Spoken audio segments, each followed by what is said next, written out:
Je pensais trouver la stabilité que je cherchais, mais parfois la stabilité ressemble à de l'absence d'intensité. Je me sentais seule parfois, même en couple. Un soir, je lui ai dit que je voulais passer plus de temps ensemble. Et il a répondu, je suis occupée. Sur le moment, ça m'a blessée. Mais je ne savais pas encore poser mes limites. J'ai compris que être à deux ne veut pas dire être aimé comme on a besoin. Araja est arrivé à un moment où j'étais vulnérable. C'était passionné, intense, parfois excitant, mais aussi épuisant. Je me souviens d'un week-end où on s'était fâché pour un malentendu.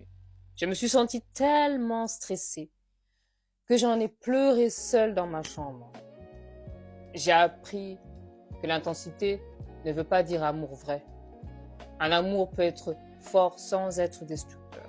Vous aussi, vous êtes déjà tombé dans une relation intense, mais qui vous faisait plus de mal que de bien. Un Alex numéro 1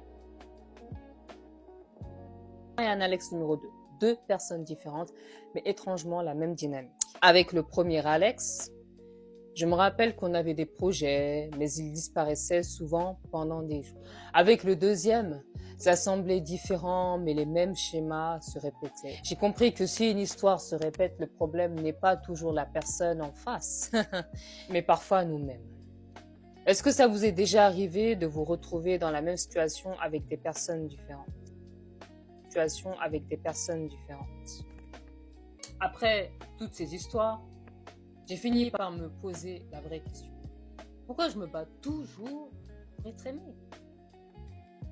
J'ai compris que je confondais amour et validation, que je donnais trop vite et que je restais là, on me laissait dans le flou. Un soir, j'ai réalisé que j'étais capable de me choisir avant d'attendre quelqu'un. Et ça a tout changé. Si j'ai un conseil à vous donner, vous n'êtes pas en retard. Vous êtes en apprentissage. Apprenez à vous choisir avant de chercher quelqu'un. Aujourd'hui, je ne regrette aucune de ces histoires. Chacune m'a fait grandir.